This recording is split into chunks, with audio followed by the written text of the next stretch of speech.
Dames en heren, ladies and gentlemen, welcome. This is IMPAKT. Do I have sound? Yeah. This is the data battle organized by IMPAKT. Dit is de data battle georganiseerd door IMPAKT hier bij Raum. We gaan even beginnen met een korte publieksvraag, namelijk wie spreekt er geen Engels hier? Who doesn't speak Dutch? We can do this in English or Dutch. So no Dutch, so we can do it in English. The slides themselves have been prepared in English anyway. And of course the presenters here with me could do it both in English or in Dutch. Whenever there's something not clear to you, just raise your hand and we'll say it in Dutch. Or if you have a question, feel free to ask it in Dutch, no problem at all. My name is Arjon Dunnewind. I'm the director of the IMPAKT Festival. We've just organized the IMPAKT Festival. Actually, this is the last day. We started Wednesday. Our subject was the interface, the future of the interface.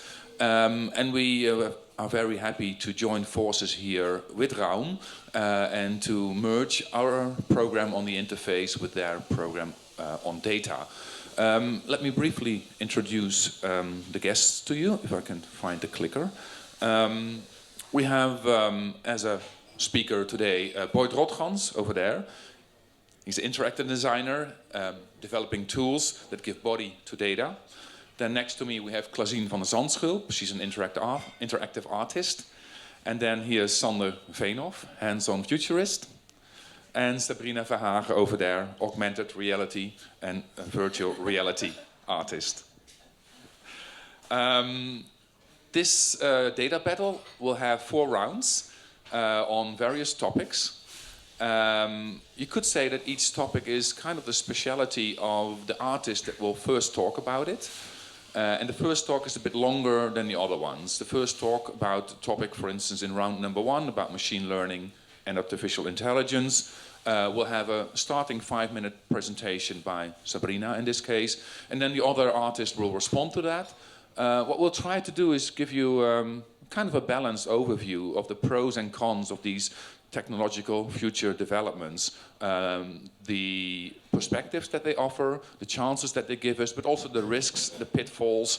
And we hope to include you in a discussion on whether we should see these developments as positive, as hopeful, or whether we should scrutinize them and see them in a more pessimistic way. That's something we hope to discuss together with you here in this data battle. And as it goes with a data battle, there has to be a winner in the end. So at the end, we'll ask you to vote, either to see something as optimistic or to have a more critical approach or perspective. So you can do that with the green and the red leaflets in front of you. So I would say, without too much further ado, we're going to start with round number 1 on machine learning and artificial intelligence, with Sabrina Verhage presenting first, and then the other 3, as I explained, responding to that or giving their own perspective on this subject matter. Maybe, Sabrina, you also tell us a little bit about your own practice, what you do, and then you go ahead with your slideshow. All right. Thank you, Arjon. So I will just jump in. Oh, the video starts after this, right? Yeah. Okay, good. I am Sabrina Verhage. I created this interactive installation that I'm gonna share a bit information about with you. I work for experience design company, or this installation particularly is created with an experience design company called Tellart in Amsterdam. We create interactive installations, and we usually use like super modern new technologies in them to sort of explore those technologies and use them to communicate stories or use them for storytelling. So I'll just jump right in. So this installation particularly is an interactive sandbox. Yeah. Could we have the volume on this video be low so that I can talk over it? Okay, cool. So it's exhibited, it's part of a V&A exhibit, and it was in London for a future exhibit at the Victoria and Albert Museum.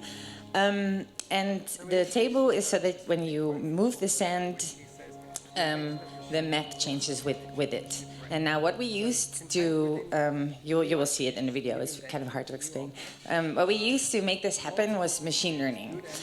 So we trained a machine learning algorithm on hundreds of satellite images of the Earth, so our Earth. We just showed it a bunch of satellite images of different locations on the Earth, and it would just sort of study the satellite images and learn the information from the satellite images. For instance, when there's a mountain peak, or when there's water, or when it's a coastal area. And just by looking at all those satellite images, the machine learning algorithm understands what a landscape looks like. And so we use this interactive installation to project that landscape back onto the sand. So when people are interacting with their hands, this machine learning algorithm sort of understands, oh, this has to be a valley, or this has to be a snow peak. So to talk about the subject of machine learning, because that's why I'm here, I like to think of it as this sort of teaching your dog something. So machine learning, for those of you that don't know, you have to show your computer a bunch of examples, and then it will learn about it.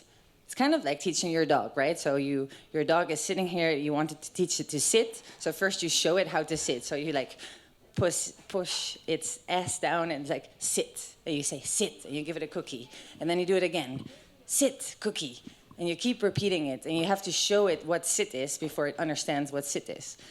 It's kind of the same with machine learning. The computer doesn't know it from the start. You have to teach it what it is. Computers are not smart per se.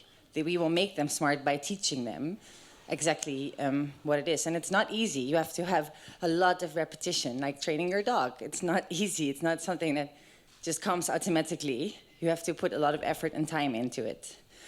And so, how am I on time? I'm okay. And so, yeah.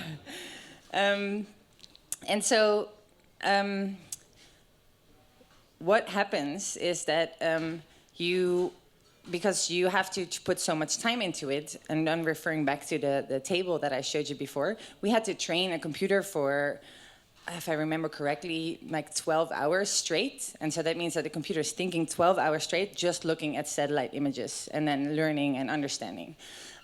So I showed this slide to just sort of explain a little bit the background of machine learning. This is sort of a flow diagram, like how to train your dog something. Like, that's just funny. And then for some context about machine learning and the sort of future it can bring us, I wanted to share this project by my colleague, Björn Karman, and great friend. You may or may not know the Google Home device. It's this sort of device that you have at home, and you can talk to it, and then it will help you with doing things. Like you can say, hi, how are you? And then we'll talk to you. It's kind of like Siri in your iPhone. I guess everyone has that. And it's sort of this image now that we have of artificial intelligence. But I just wanted to sort of illustrate that even that is not really smart. So now we think, oh, Siri is super smart, you can talk to it and everything. But actually, you can actually, I wouldn't say, it's trained on all these things, right? So it is not actually smart. We had to train Siri a lot of times first with a lot of examples of words of humans before Siri actually understood what we were saying. And it's still happening, like she's still being optimized, or Google. And so they're actually, and you might have experienced it, when you just say something random to Siri, she won't actually understand what you're saying. So my argument is that basically it's not super smart. You have to train it, put a lot of effort into it. This project specifically, he built a sort of device that you can put on top of your Google Home. And then the device will send out noise all the time, so that Google cannot listen in your privacy. Oh, I'm out of time. And you can train this device on top. Again, training, teaching for a new name, so that you don't have to say Google, but you could say, hey, Klasien, help me out with something. So there's all this potential for machine learning to learn new things and to completely customize it for yourself. It's like having your pet, or you're learning at new things and living with it and creating new possibilities by learning to work with a machine learning algorithm. I guess I have to stop talking now. Thanks a lot. Whenever anyone has a question, feel free to raise your hand. I think one of the issues we also will discuss in the round that we'll have together. I'm very curious about the picture that is painted in the media on machine learning and artificial intelligence, if that's accurate or maybe sometimes very distorted. But we'll get to that first. We'll hear the responses of the other speakers, and we're going to start with Sander. What's your take on machine learning and artificial intelligence? Yes, I'm a little critical, I must say, and the reason is for me that we're used to work with computers, and there's this famous sketch, this computer says no situation. We used to laugh about that. Yeah, can I have it? This one? Yeah.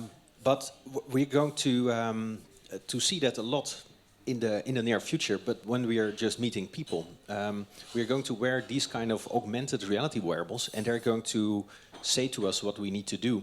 And I think this is where we're going to be seeing a lot of artificial intelligence and machine learning. We're going to wear this device that's looking with us. It's not a dog that is being trained, but it is our vision that is helping this device to train to understand us. So these devices are getting to know us. They know what we need to do, and they're trying to emulate us, to understand us, to give us the right suggestions and tips and help to an extent where the thing does it better than we do. Like, who is ignoring Google Maps? When Google Maps has a shortcut, you take it.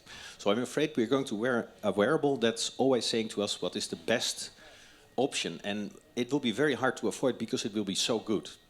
So to deal with that, I've created a thing called the Futurotheek. And that is for me a way to imagine, okay, if this is our future, how to deal with it. Because it can be fascinating, but we need to have the right controls to cope with this. So for example, I think in the future we'll have in the morning the option to either do everything by ourselves or just accept every command from the system. And I also think that we eventually would need to train our own AI system to not be dependent on the cloud. That means we need to gather our own data. And all these things are not relevant yet, but with the Futurotheek, which is a web app, you can already experience all these things in a sort of hands-on way. So you can already feel like what it is to be living in that kind of future. So we can make the right decisions now to make it work. Okay. Who's in control, and do we understand how it works? That's basically what you want to say. Klasien, it's your go. Well, I am super excited about artificial intelligence. I think it gives us a lot of extra powers. And I have one example for you. This is Holly Herndon. And she is an artist, a musician. And she collaborates with an artificial intelligence. She built this AI called Spawn. And together with Spawn, she as a musician, she starts to compose music. And this learning device basically helps her elevate her music. So by composing a musical piece, Spawn can react on that. And therefore she can make new links, things that she didn't make herself. And well, the results there are really beautiful and interesting. So it's just not, she collaborates with other humans, but also with a machine to make her music more interesting. And I believe she's here in Utrecht at Guess Who next weekend. So please visit her. I cannot go, but I think you are going. So have fun. Thanks. Boyd, Yes. what's your opinion? I would like to mention a critical note. Machine learning is as good as its trainings data. And the trainings data, the question is, where is this training data coming from? And can we trust this data? And if we look at the world, like if the 7.6 billion people on Earth, only 2 years ago, there were only 48% had access to the internet, but a lot of decision making in machine learning depends on data that's, for example, gathered through the internet. So the worry is, or the concern is that it might be not beneficial to certain groups or countries because they are not included in the trainings data. And an example of that is that they developed an app to highlight bumps in the road in Boston, and they found out that only the people that use regularly their smartphone or have access to a smartphone are part of this app, and only these roads where these people use the app, there the city hall improves the roads, but the roads that have no statistics for, let's say, more roads where poor people live do not benefit from this, so they are excluded. Clear? Clear. So yes, just wrapping you up, you're pointing out how it can enhance inequality already there in the world. For you, the possibilities that artists have to express themselves, a bit equal to what you're saying, like give people more insight in the world and what's happening, data, statistics, etc. And yeah, I think a point made by you is who's in control of this new technology? Do we understand it? And how much do we have the agency when we're using it? I'm very curious in the audience if anyone has a question to whatever one of our speakers has said or wants to respond to that. We could go straight into the voting. Wouldn't be bad, because I think we're a bit behind schedule. Maybe if someone has a very clear against opinion or pro opinion, would you maybe like to add to that? No one, then let's go to the voting. These leaflets in front of you, you can indicate if you're pro or against something. And we're very curious of you as an audience, what your opinion is. So I don't have a leaflet here, but I would take the green one. I'm pro. Please take a leaflet and let us know what you feel about artificial intelligence and machine learning. You don't need to write down or just... We've got 1 against, 2 against, 3 against. Okay, there's the optimists. Okay, I count 1, 2, 3, 4, 5. 5 against. And 1, 2, 3, 4, 5, 6. 6 pro. So we can go on. We can go on with artificial intelligence. That's the good news. And now let's see what our opinion is about the next subject. I need a clicker for that. I don't know. Yeah, so this was the voting that we just did. And this is the wrong direction. So round 2 is on augmented reality, urban interfaces, robotization. And an artist, I would say, really specialized in that subject matter is on our hands-on futurist. Here to the right, Sander, please tell us what you think of this technology.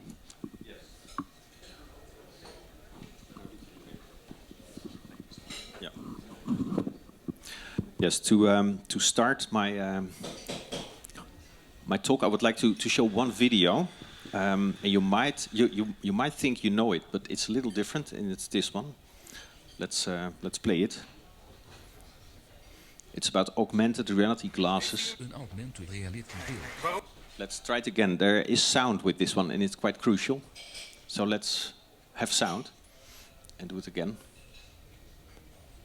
Heeft u een augmented reality bril? Waarom niet? Nou, dat heb ik niet nodig. Heeft u Een augmented reality Nee, bril? dat heb ik niet. Waarom heeft u er geen? Nou, ik zie er net niet van in. U ziet er het nut niet van in. Absoluut niet. Ja. Dat is handig. Ja, dat klopt, dat is handig. Maar als ik ergens strand, dan is er ook altijd ergens wel een boerderij met een boer met een AR-bril. Vind ik zonde van mijn geld. Vind je zonde van je geld? Ja, en het is meestal niet nodig. Ik zit meestal heb ik wel een telefoon binnen handbereik. Ik zie het niet zo zitten, zo. AR-bril. We hebben het jaren zo gedaan en ik vind het wel goed zo. Ja, ik weet nu al dat ik hem overal laat liggen. Ik laat hem vallen. Ik ben ook gelukkig zonder. Yeah, and for me it's very funny because I've been making augmented reality for about 10 years, and now since a few years the rumors are getting stronger and stronger that next year Apple is going to bring their augmented reality to the market. And when I talk about that with people, I hear the same responses that people gave like 10 years ago, or no, that was even more, about the mobile phone. Like, I don't need it. I don't. We have done without, so why should we? But I think these arguments are going to sort of fade away when this new augmented reality wearable by Apple will be cheap. There will be software for it. There will be relevant software for it. Then at one point there is no more reason to say, oh, I don't want that. We are now looking at augmented reality glasses that are of course too big and they're not very comfortable, and you don't this is not an improvement compared to the situation we have now. Right now, when you enter a train, everybody is staring at the phone. In a future where everybody is inside this sort of augmented reality with all these hand gestures, it will give some new problems as well. You're messing with each other's holograms, and you, So maybe this is not how it's going to be like. But there's a lot of focus on these big devices. But the reality is that Apple is working on a thing like this, very subtle. And personally, I even think that maybe in the first edition they will skip the camera. It will be a tiny little sort of iPhone screen in front of your face, so nobody can be objected by that and say, oh, that's bad for my privacy. It will be a very personal decision, and I think they might be able to really start the era of augmented reality glasses. What to do with those things?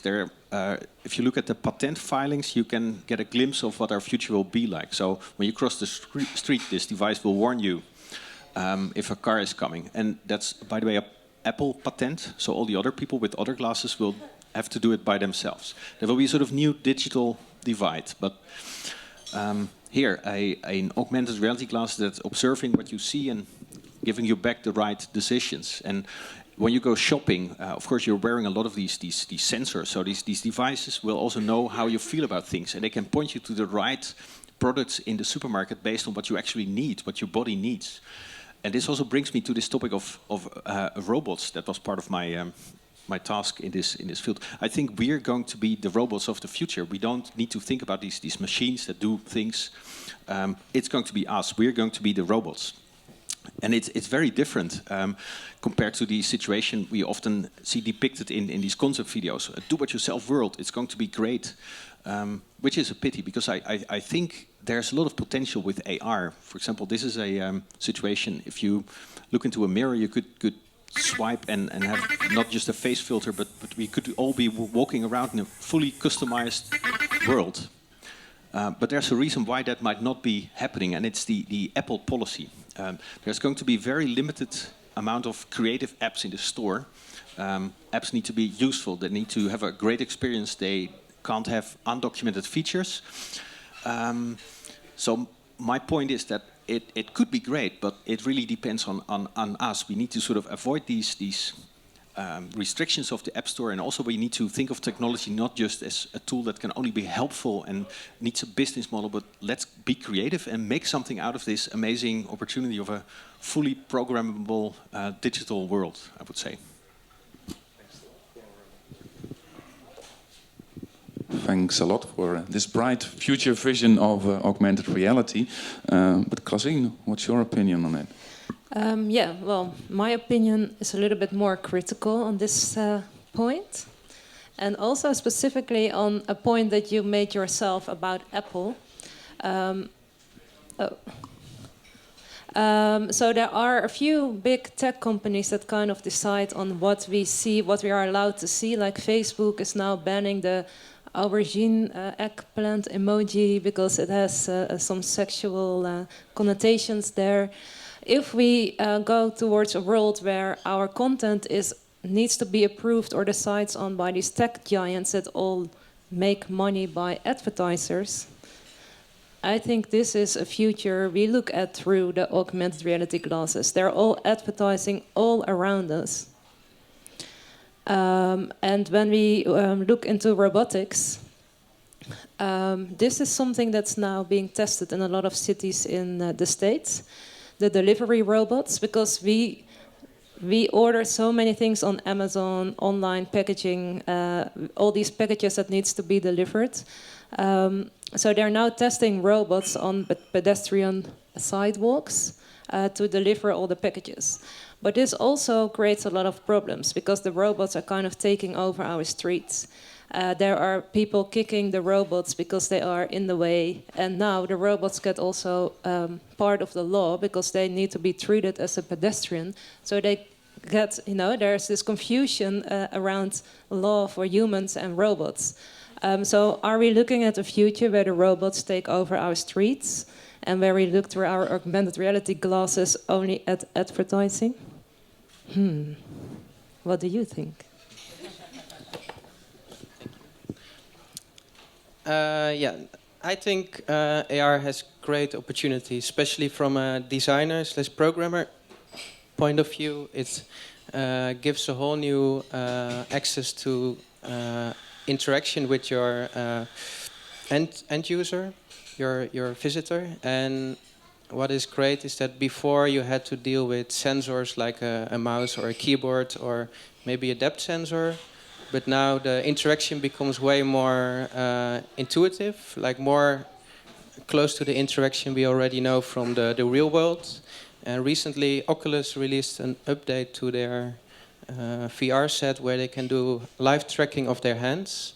And this makes it possible to use all your fingers in a virtual world that would before need a lot of explanation on how to interact with that. And I speak from experience because in an installation that we once released in the public, it was a huge screen where we asked people to take a pose. So they had to stand in front and they had to make a pose. But instead, people thought it was a touchscreen.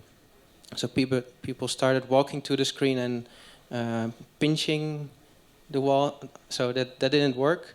And the other group thought it was working like a cursor, so you had to point at a certain part of the screen. But even while describing take a pose, people were not understanding this. But I think VR allows you to, or AR allows you to stay close to interactions people already know, without a threshold.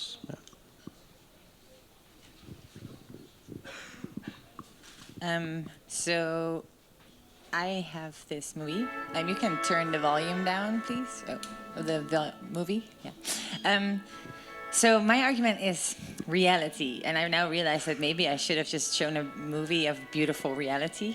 But this is a movie of people falling down while they're looking at their smartphone, and I'm just thinking, reality is such a beautiful place, and it's so perfect and natural and unique and beautiful, and we are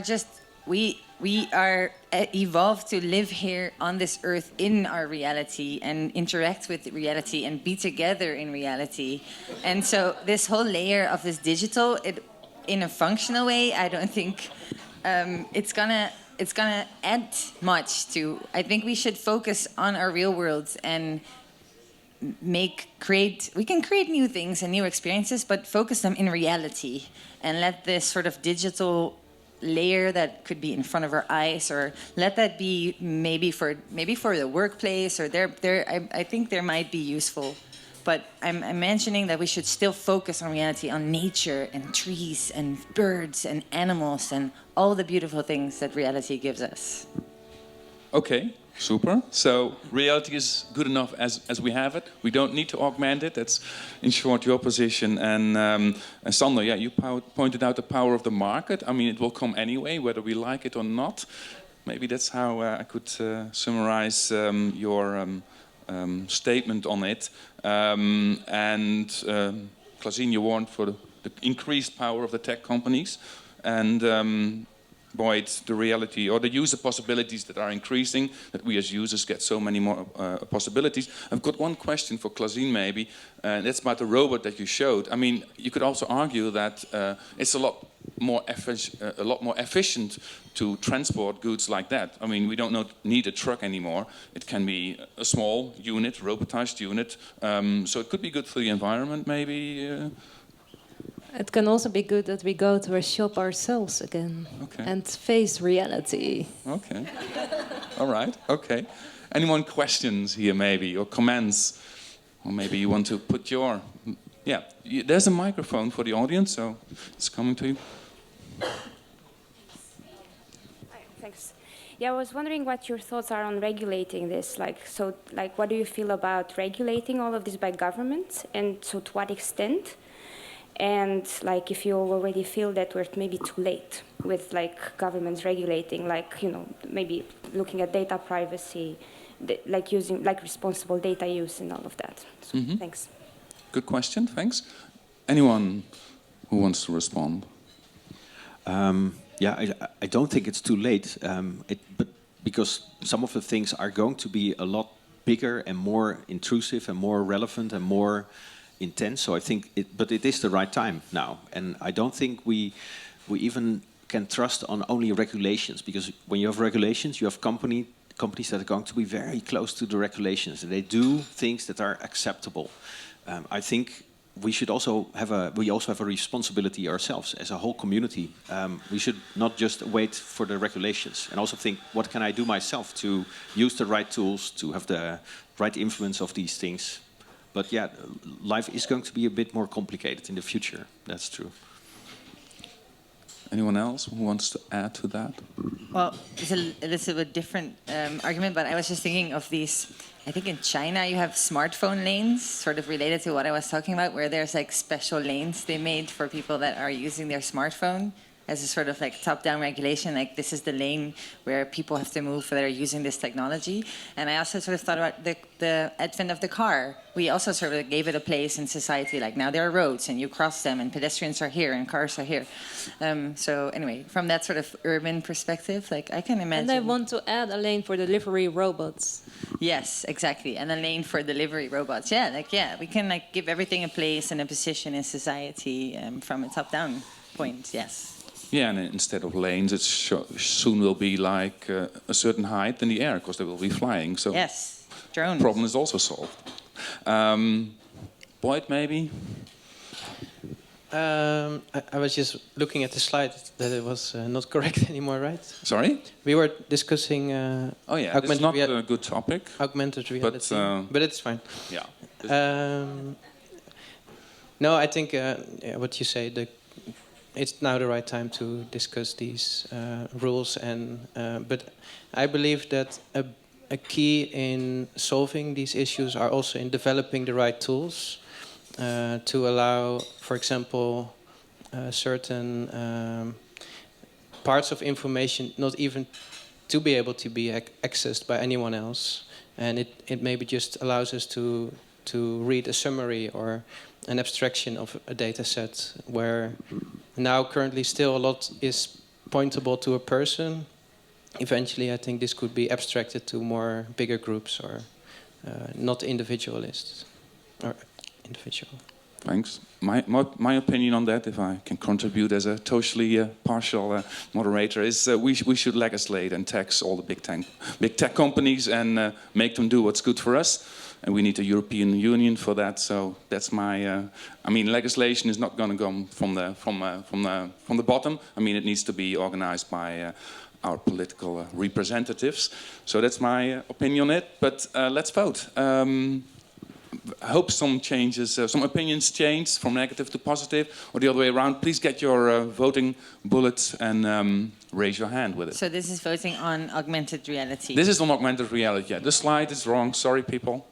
Augmented reality. Do we need it? Do we want it? I see 1, 2, 3, 4, 5, 6 green, and 1, 2, 3, 4, 5, 6, 7, 8 red. Sorry, augmented reality. Reality is winning. We need to stop you here.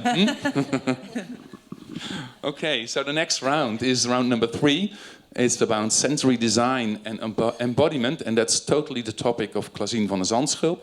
Maybe introduce yourself briefly and then show us your presentation. Okay, yes, so I'm Klasien van de Zandschulp, and I think we are in need to use our bodies more in this environment of technology. Instead of the video of Sabrina is actually great in this.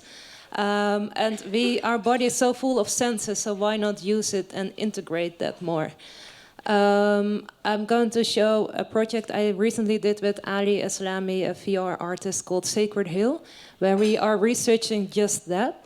I will start with a quote of Donna Haraway.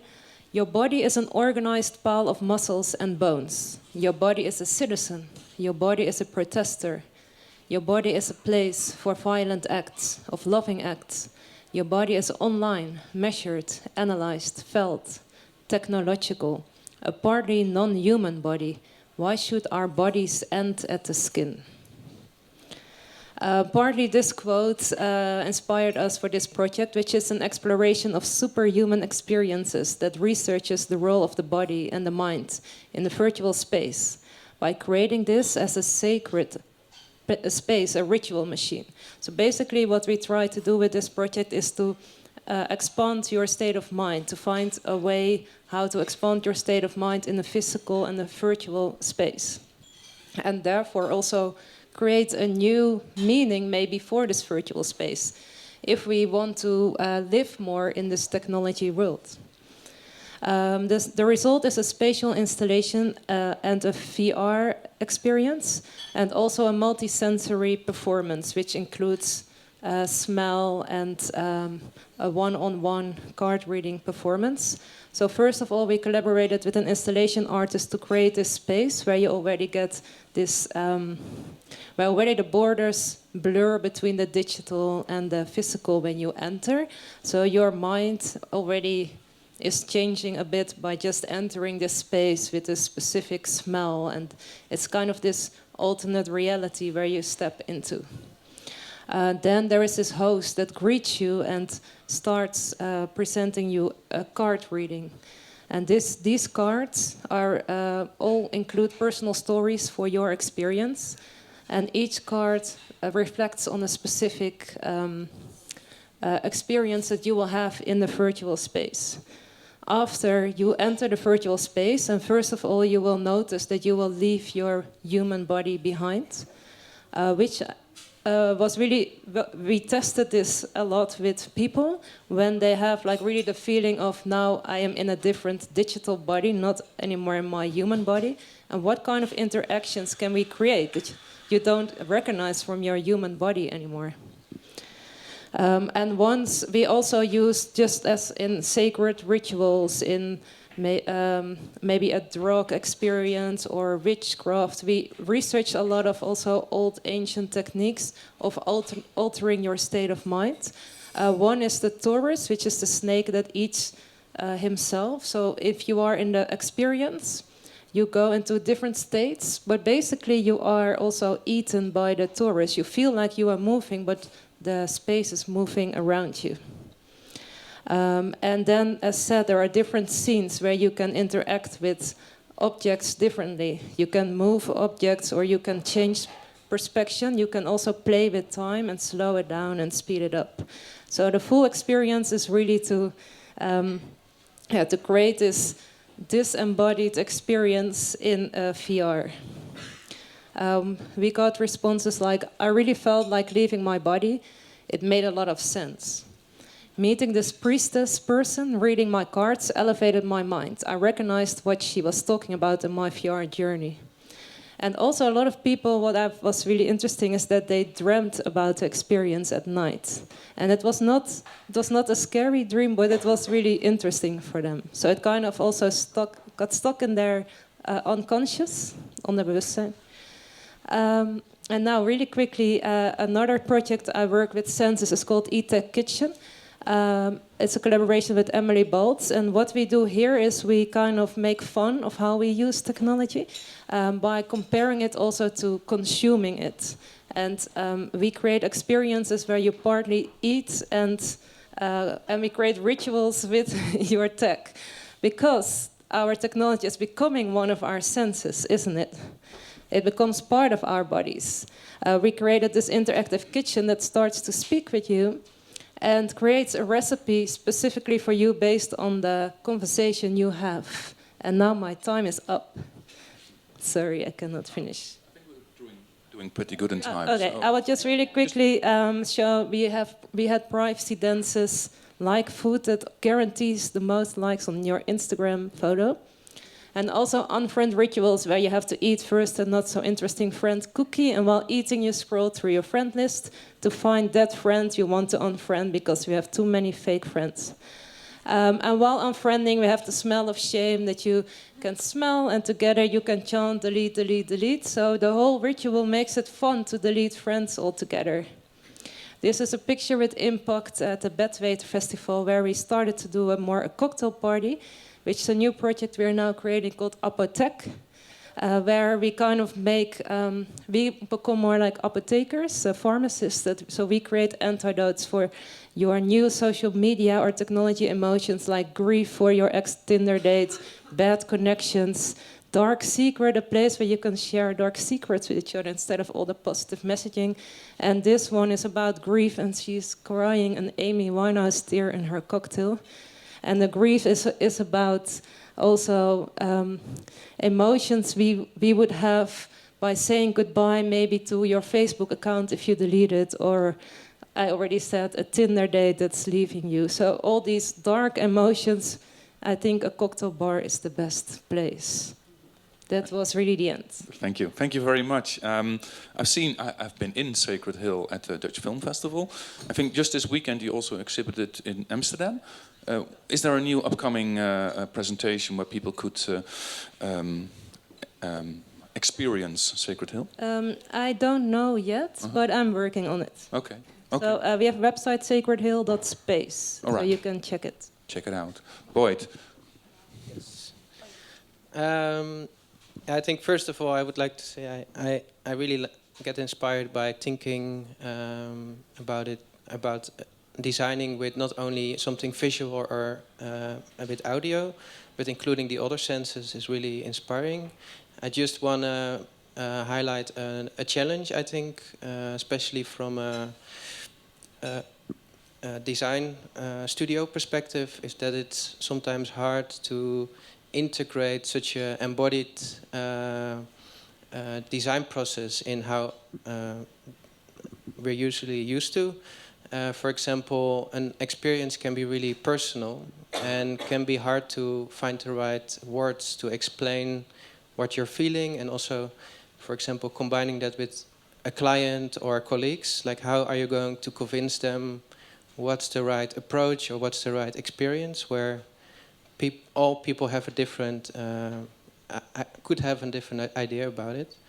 And I think also part of it is that the moment that when you're in the experience, you're not really able to think about it, because that's the whole point, is that you are experiencing it, and the moment you actually start thinking about it, the reality kicks in and you're back to,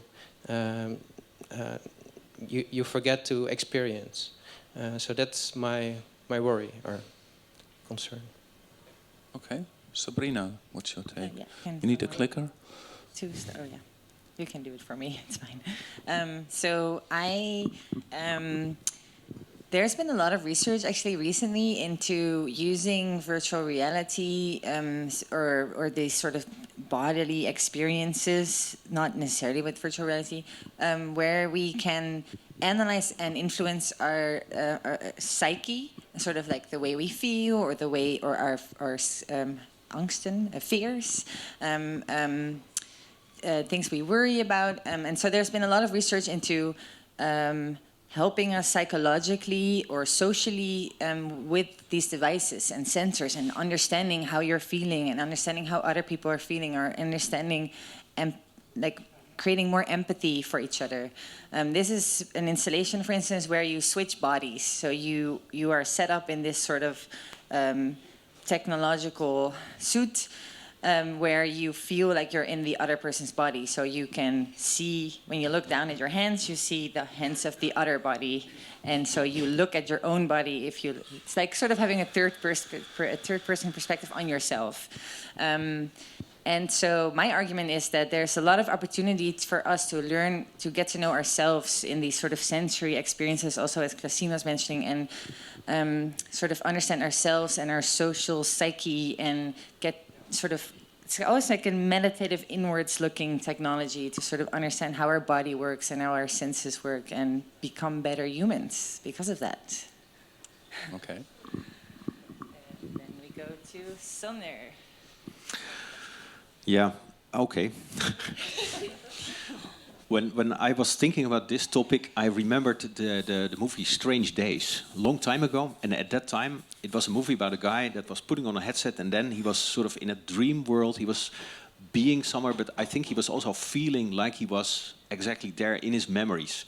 And then when we got the first Oculus VR glasses, I thought, hey, this is almost like Strange Days. You're in another world, but yeah, it lacks the feeling. You know, you're still feeling this weird thing on your head. So with Klasien, we started exploring. Okay, what if we could walk outside and still, for example, through the Vondelpark, we did some tests. Like if you can smell the park and feel the grass and things like that. And eventually that led me to do a project at a previous IMPAKT festival, I think 4 years ago, cyborg dating. You went on the street with a Google card set on your head, and you were actually on a date. You were holding somebody's hand, and this was trying to add a sort of loving, emotional dating adventure to this VR world. And it didn't work. I mean, it's fiction, and that made me think that we're trying so much to get close to something, but maybe we should just not try it. I mean, to add this physical to something virtual. And this research is quite interesting. I was involved in this project, Studio Knoll. We were trying to find out how important this physicality is actually for example, students learning something. This was a conditional design class, and we in 4 stages, we went from fully analog, a little analog and a little digital with QR code markers that it can transport. Then a 3rd stage where the students could not see anything, but they could only see the green color. And they really liked this because not seeing your own hands, but knowing that you're still being able to move around, this was the most intense situation for them. But my favorite part was this one, where they had become the material, like the ultimate, most abstract way of feeling, being a virtual building piece. And of course, this is not it didn't work. They felt nothing. But at the same time, I think it's important that we also keep an eye open for things like this. I mean, it should not all be trying to be making something like Strange Days, because that's not going to work. So also accept that there are different formats where you can just skip this physical part. And this is a game, I think Davigo or something it's called, where one guy is in a VR headset and another person is playing with the tiny Nintendo controller. And the little guy is then trying to throw things to the big guy. Yeah, and I wanted to show this because I think just accept sometimes the fact that it's virtual, you don't feel anything, fine, but yeah, accept it. Make something that is unique to what you have. Super. Thanks. I must say, for me, this was the most abstract round. Difficult to get my finger behind. I don't know if it made sense to all of you. I think we have, both the risks and the possibility of feeling more like what the other feels. It can bring us good things. It also has strange days maybe ahead of us. Please, if there's no questions, then I'm very curious what you think about these developments. If you want them to go on or to stop, either choose your red or your green leaflet, please, and raise your hand.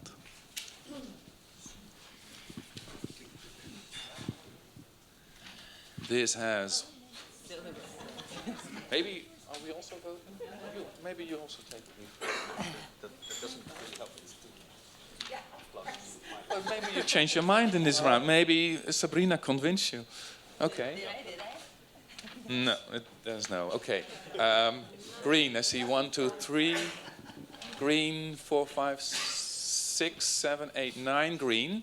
And 1, 2, 3, only 4 red ones. So there's a bright future ahead of us for sensory design. So now we're already at the last round, and I need a clicker. Here it is. And in our last round, it's on big data and algorithms. We have Boyd Rotgans presenting first. And Boyd, you're actually a participant in Cirque du Data here at Raum. You have a piece. You will talk about that. And at the end of the presentation, there's another artist here that's also taking us on a tour to his work here, but we'll get to that at the end of the presentation. First now, maybe Boyd, you tell us all about big data and algorithms. Yes. Yes, I work at a design studio called R&DR. We mostly develop tools to make mostly a bridge between machine and human, and we focused a lot on data visualization. And for us, a machine is like a tool to draw. So we draw the data, and by drawing, we are able to see connections or patterns that were before hard to see or invisible. And sometimes a project starts like this for me, literally a sea of data points. But then we start to parse them and organize them, and then we are able to make sense of it. And an outcome could be a project like this. This is a permanent light installation in Tilburg, and the light structure is driven by real-time data. So we use different data sets to give input to the content. One of them is weather data, and this is weather data from or around the Passage. And this is all the different wind directions of 1 year. So you already see a certain richness and difference over the year. These are all the temperatures over a year, the daylight, amount of daylight, and other than that, there's also the events in Tilburg. So there's, for example, a big kermis. What's the English name? Fairground, I think. No? Fair? Fun fair. Fun fair? I think so, yeah. And then we adapt to these events happening in the city. And as last layer, we use triggers in the Passage itself to have an influence on the content. So in the end, we have always changing and adapting wall that is changed and driven by data. And recently we use a lot of tools that relate to TSNE. And TSNE is a way where you can have data that is high dimensional. So a data point has multiple dimensions to it. And this was a data set released by the World Government Summit, where they had from every country statistics about for example, the GDP or the population or the size of the country, but also they combined it with statistics about the World Happy Index. So statistics about how happy people were in that country, and this by visualizing this, we build a map where you can interact with this map and prioritize what's important for you to compare the countries to. And this allows you to get a two-dimensional similarity map, and this gives you new insight of how countries are doing similar policies or are in a way similar to each other, where they are not geographically per se close to each other. So it gives new insights. And as last already mentioned, the project that we did here at Leidse Rijn, you can find it in front of the Pathé on the other side of the street. And we did research on the history of this area, and there's not, because this is a new neighborhood, there is not a shared history, but we looked online and we found out that there's actually a tunnel built that's invisible for the people living here, but this tunnel allows people to be mobile and be hidden from noise and light pollution and sound pollution or toxic in the air. And we thought, this is something hidden, why not reveal it again? So we started looking into ways to kind of dig up this this highway, and we found out that there's an open data set that releases every minute an update on how many cars pass through the tunnel, with what speed and on which lane. And that allowed us to build graphs like this, so you can really see the peak hours and the day and the night. And eventually we started building a simulation of all these vehicles passing through the tunnel. And this looked something like this. So we get another perspective to something that's normally quite hidden or hard to relate to. And important for us was to bring the amount of cars, or there are more than 140,000 cars passing by every day through this tunnel, and we want to bring this to a human scale. So now you can experience the cars in a one-to-one scale. So we built lights that represent the car lights itself, so you can see the cars passing through in their actual speed and amount. And I think what's important about this towards the topic of big data is that big data allows you to zoom out and find patterns that were normally invisible.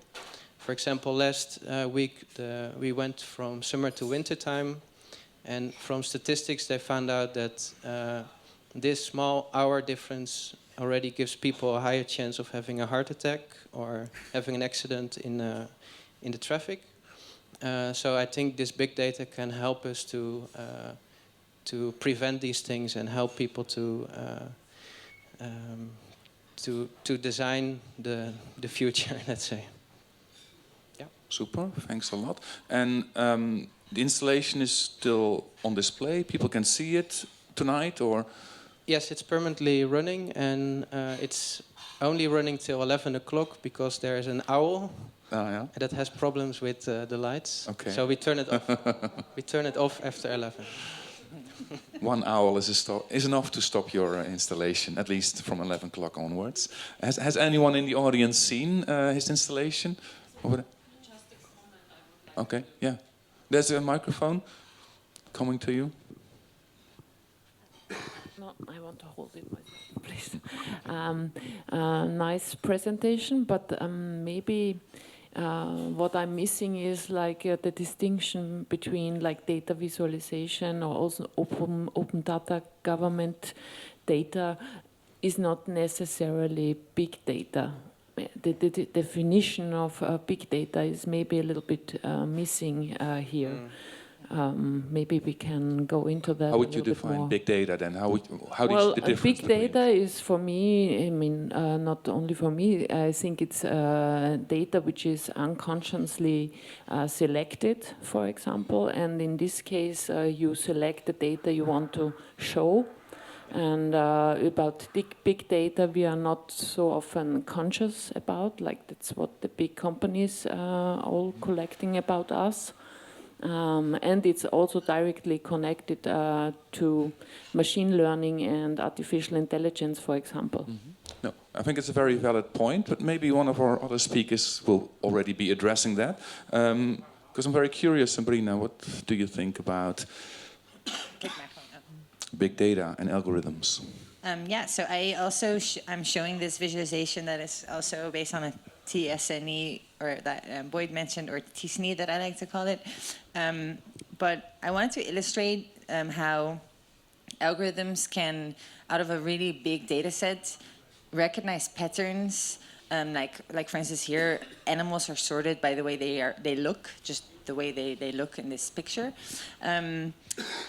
That there might be things that are distinguished that we couldn't find, which is a potential as well, but also sort of concerns me. This sort of like information, that we couldn't find yet, or that we don't see that. And specifically, if you think about how it or when it's data about myself, for instance. So I'm imagining if my data is involuntarily collected and someone else has the ability to find patterns in it that maybe I'm not even aware of myself,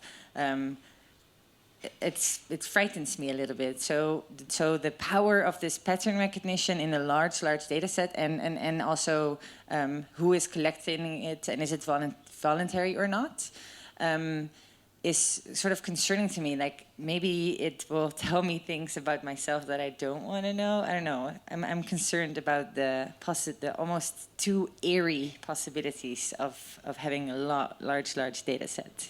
Mm-hmm. I mean, it's similar to, like, okay, you could be pregnant, but you don't want to know if it's going to be a boy or a girl. You feel you might be sick, but you don't want to get tested. But now these things will just be thrown at you without you asking. I guess so, yeah. Or even like mannerisms that you have that are exactly the same as your parents or something that you weren't aware of.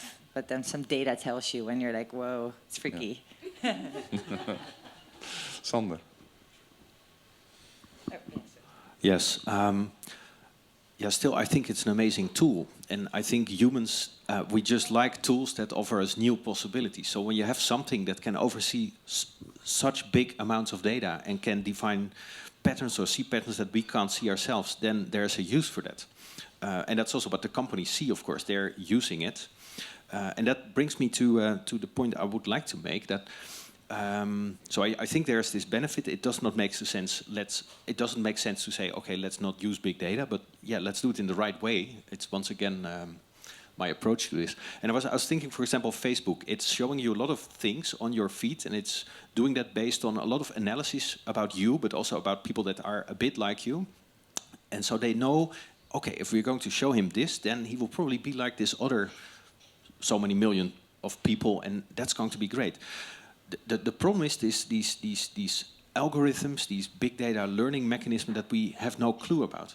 So what I would say is we need to just split up Facebook and take out these components and replace those algorithms with algorithms that are, for example, government certified, where at least a set of experts has looked into them and say, okay, yeah, this is what we can say about these algorithms. And that's also because as a human, this is way beyond what we can see. It's part of the big data quality. But yeah, it's out of our hands, but we need to sort of find a way to know what's going on. So yeah, I like Facebook, but this one algorithm, might. And I think there's going to be a big market, by the way, for selling people new algorithms for Facebook, maybe an efficient algorithm or whatever. So a lot of business opportunities, very interesting. And you can buy your own algorithm package that you think is good for you. Yeah. So basically, do we understand it, and are we in control? That's and if that's okay, then go ahead with the technology. Klasien? Yeah. So I found an example that also actually reflects on augmented reality and also on bodies collecting data. And I have a video of Shoshana Zuboff of the Tegenlicht episode last week. You might have seen. It's with audio. When they decided to bring Pokemon Go to the public, they didn't want to bring it as a Google game. They brought it to market as Niantic Labs, which no one had ever heard of. Just a cool startup with this cool game.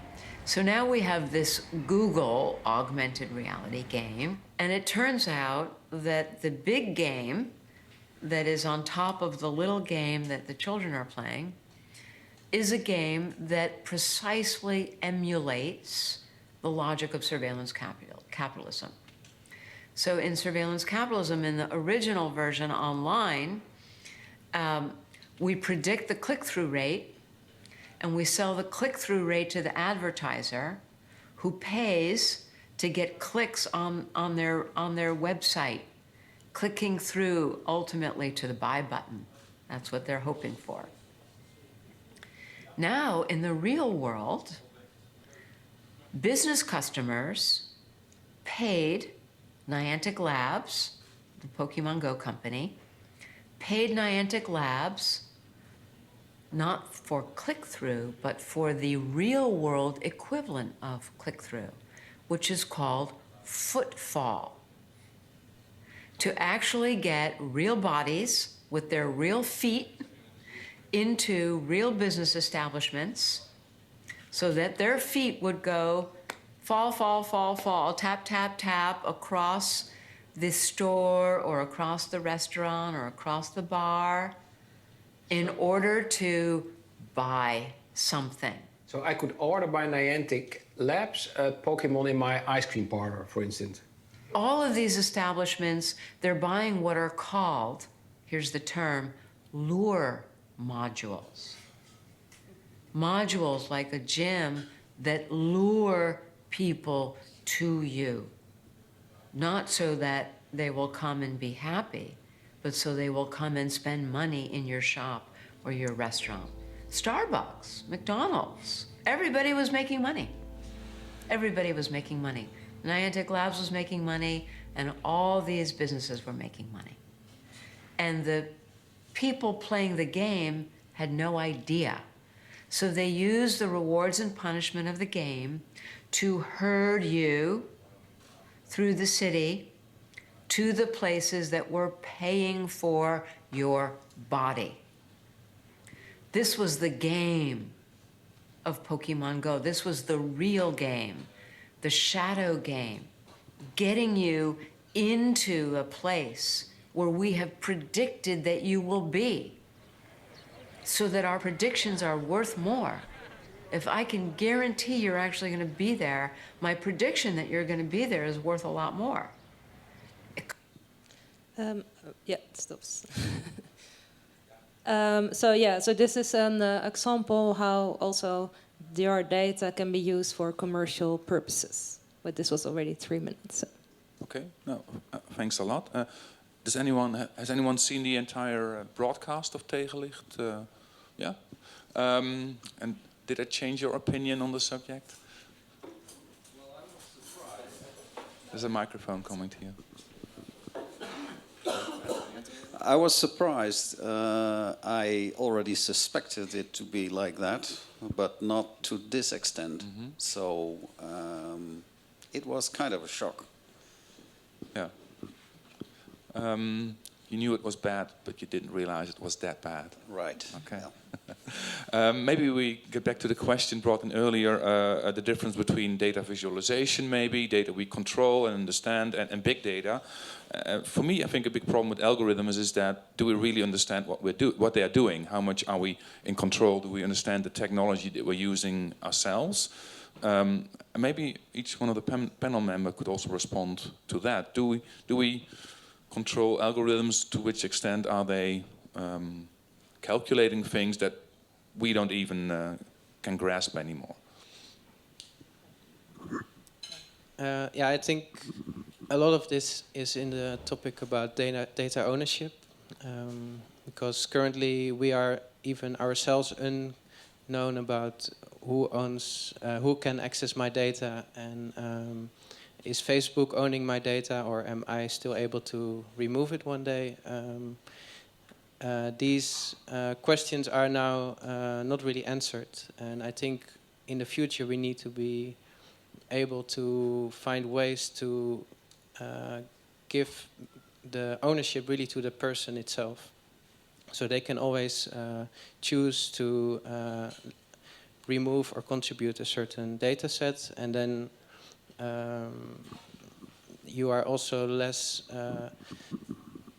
easy targeted as a profile, because big companies can do profiling and they can predict your next steps, and that's can work into commercial products, and people can benefit from it other than yourself. So I think that's a big change that has to happen. Yeah, interesting point. I mean, we've just had 4 days of IMPAKT Festival in the center of Utrecht, and the data ownership issue was raised also several times.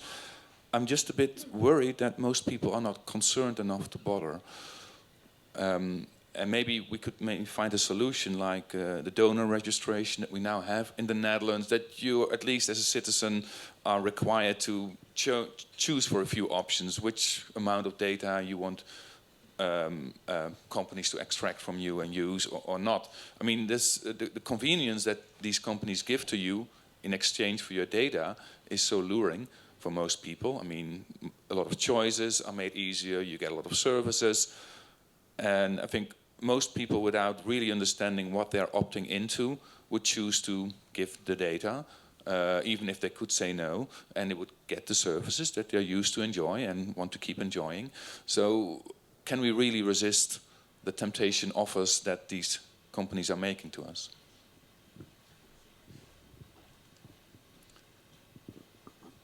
Maybe another comment. I'm a guest here. I'm coming from Linz, so I was invited by Maluz. And as you are speaking about how can we get around, one very practical thing concerning the festival, for example, which is supposed to be critical, is to also speak about alternatives a little bit more, because you're just talking a lot and it's almost like a promotion about Facebook and Google and so on. And there are quite a lot of alternatives around. And also, like in the registration process, for example, I was forced to have a Google account. And I was really upset about that, I have to say. So, and also, like, OpenStreetMap, for example, is a wonderful tool which is created by a community, and it's working fantastic.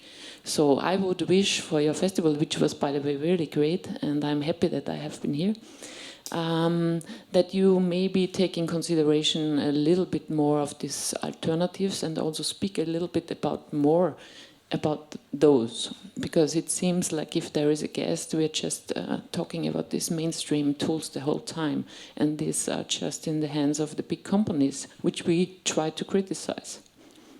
To be honest, I think this point has been addressed. I mean, you can hardly take Susanna's clip as a promotion of the power of the big companies. But exactly what I'm saying here is this temptation is why we have to choose, are we using Google Forms or not? And it's so easy to use and so easy to be used by other people. This temptation, we're subject to it also. And that's exactly what I want to share and address, that why sometimes things will fail. I wish we could work without working on a Google Drive at IMPAKT, but we do because it's so easy. We work on a server historically, and telling people to store their stuff on the server, sometimes it doesn't work. And sharing your information, working in a group online. So to be honest, I don't think these services are bad in themselves, but again, I would like to plea for legislation that allows us to use these technologies in the way we're used to and have all the benefits, but to be more in charge about the data that we're handing over. So that would be a win-win. Yeah, I mean, your points are completely accurate, I think. Thanks. Oops, lots of... there's one over there. Sorry, I'm a bit far away, but kind of to follow on a little bit from that comment, I worked for a long time with the Open Data Institute in the UK, and we've done a lot of thinking around open data and how we describe data and the language around it and the ethics. And one of the things that we do is we talk about data about us rather than my data. And the distinction is quite important, because data about us immediately infers that somebody else is hoovering up stuff about you that maybe you haven't generated, whereas my data, people tend to think it's stuff that is close to them. So I think just changing the language of how we talk about personal data, my data, data about us is really important. And also in terms of the festival, is a really great point by this lady from Linz. But there are some organisations like the Open Data Institute has been thinking about it. It would have been a great addition to an already brilliant festival for someone who was really embedded in these things to kind of talk about where they'd got to at the moment. Thanks.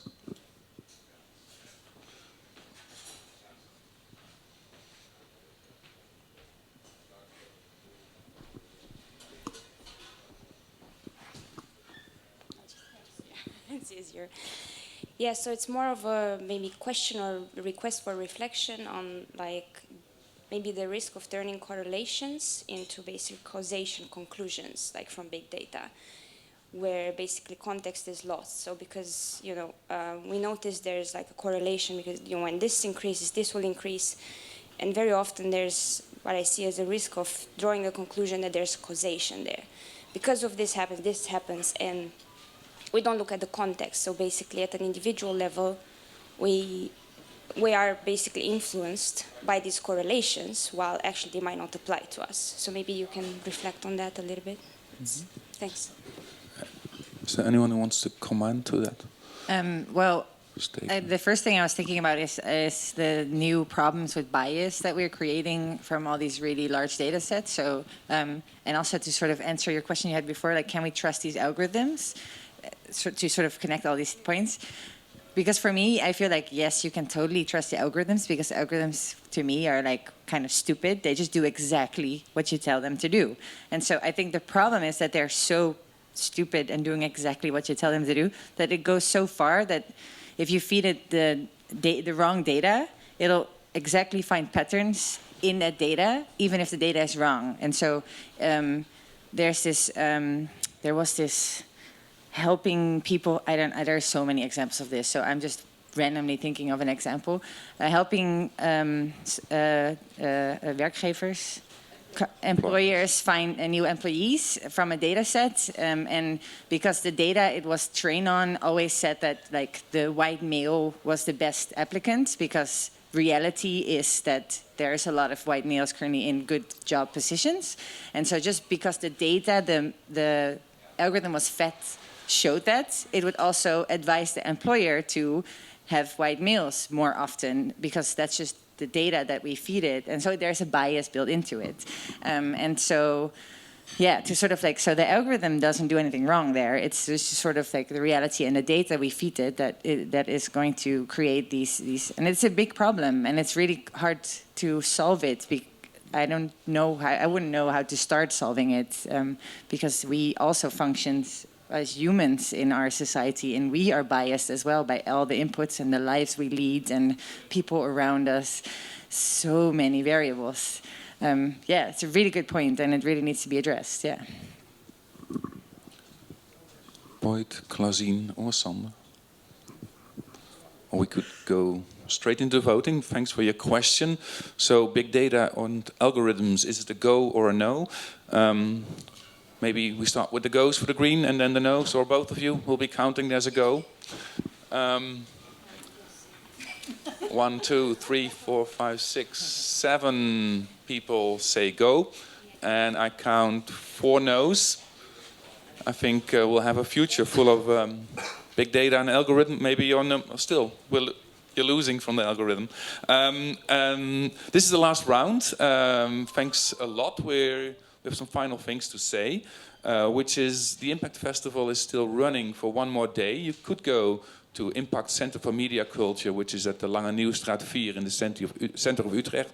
Our exhibition, the sound of one computer thinking. It will be on until I think 8 o'clock tonight. There's a walking bus. People could join it. You have to follow that lady, and she will bring you to the center and deliver you at the door of Impact. Is it a real bus? Yeah. Okay. We've had a walking bus where people actually had to walk for 4 days, and now we have a real bus. You can drive very comfortably. What else should I say?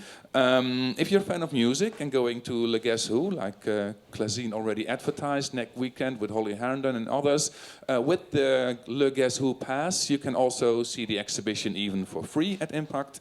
We'll be doing events at Impact, so we do a festival every year, but we have events all year through. The first upcoming event is about inclusive extensions, how we can help with design, interfaces, extensions to provide a more inclusive society for people with disabilities. That's the program we're doing in January and in December. Apart from that, I want to thank Raum for the hospitality here. I would like to thank you for attending. And there's one last program part that you could participate in. Let me find the appropriate picture. And that's another artist here involved at Raum. It's Gosse de Kort. Is Gosse here? Gosse should be here, because he's going to take you on a tour to his work. So without Gosse, there's no tour. You could wait, maybe he's just somewhere outside. Gosse has a work somewhere here, and he can tell about it and show it to you when he arrives. So you can choose either to follow the lady to Impact or to follow Gosse to his work. Thanks all for attending, and thanks for the artists. Please a warm hand for them.